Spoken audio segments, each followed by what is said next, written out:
For a vehicle to drive itself, it needs to know where it is in the world, and it also needs to know what's around it. Based on these factors, it needs to be able to make smart and safe driving decisions in the real world. And once you get in the car, you start to get a real feel for the way the technology works and what it's like in real driving situations. So there are a few things that have to happen before the car can safely drive itself. First, it has to figure out its location in the world. So we use GPS, but GPS isn't always that accurate, which is why we rely on our other sensors like the laser, which picks up on details in the environment that help us identify our more precise location. So think of the sensors as the car's eyes and ears, but with eyes that can see far off into the distance and 360 degrees around the car. And the great thing about having all these sensors is that they can talk to each other and get cross-checked information about the environment. So while we take in a ton of information using our sensors, it's our software that really processes all of this and differentiates between objects. All these objects are visible on the laptop that the safety drivers use while testing the vehicles. Based on what the vehicle senses and processes, these objects will be represented by different colored boxes. Cyclists will be red, pedestrians yellow, and the vehicles will appear as either green or pink. These boxes demonstrate the processing that takes place within the software. And think about the complexity here. People look different, cars have different shapes and sizes, yet despite these nuances, the software needs to classify these objects appropriately based on factors like their shape, movement pattern, or location.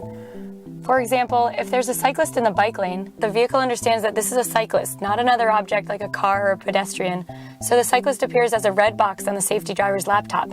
And the software can also detect the cyclist's hand signal and yield to them appropriately. When our engineers think about where the car should drive and how, safety is always the top priority. So the vehicle takes into account many things like how close it is to other objects or matching speed with traffic or anticipating other cars cutting in. For example, as a passenger, it can feel a little uncomfortable passing by a large vehicle on the road. Our engineers have taught the software to detect the large vehicles, and the laptop shows them as larger boxes on the screen. As our vehicle passes by a large truck, it will actually keep to the farther side of the lane and give ourselves a little bit more space. We've also taught the vehicle to recognize and navigate through construction zones. The vehicle sensors can spot the orange signs and cones early to alert the car of any lane blockage ahead, and then we can change lanes safely. Another thing that's really important is for the vehicle to drive in a naturalistic way, because when it's natural and the car abides by social norms on the road, it's also safer. For example, at four-way stops, people typically rely on eye contact to communicate whose turn it is.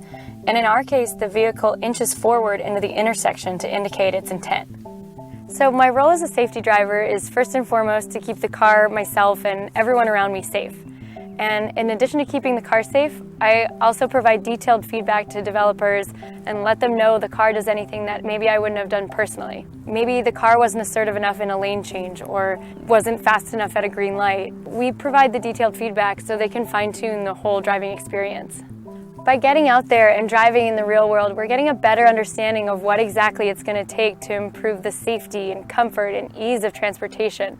And that's really what our project's all about.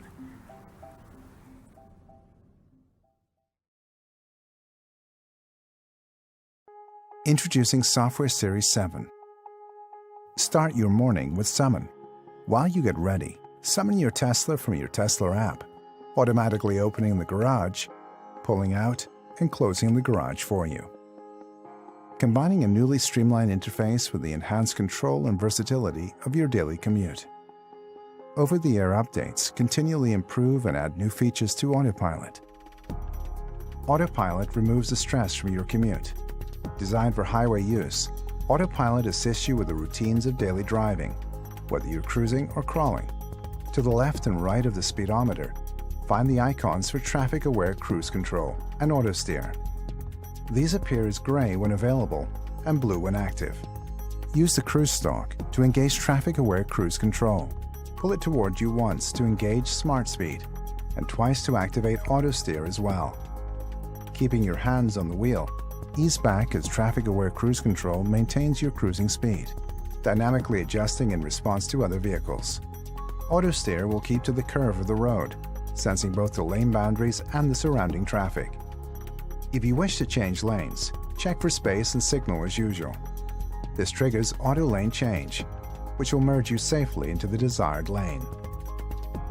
To disengage Autopilot, push the button on the outside of the cruise stalk, push the stalk forward, or press the brake. Auto steer can be deactivated without affecting traffic-aware cruise control by turning the wheel a few degrees.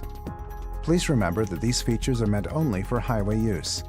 Keep your hands on the wheel at all times and stay alert. Auto Park completes a suite of autopilot features.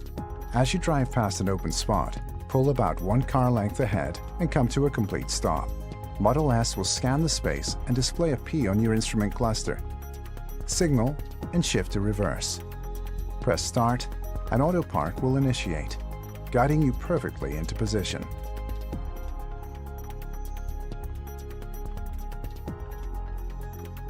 Autopilot changes the way you relate to your drive. It expands your awareness of Model S and its surroundings, enhances your ability to respond, and gives you more comfort and energy during and after your drive.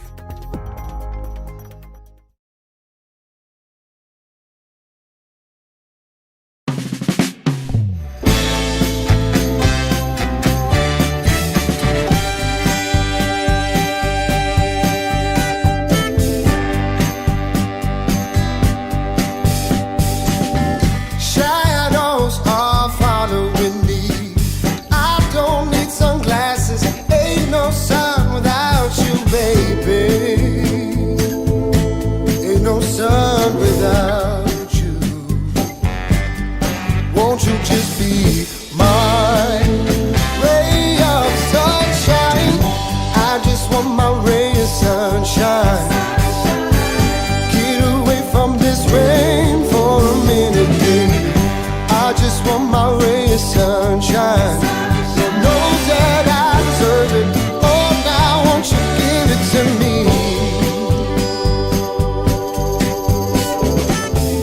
One smile, I want it sweet. Standing on this corner, I just wanna know your name. Baby, tell me what's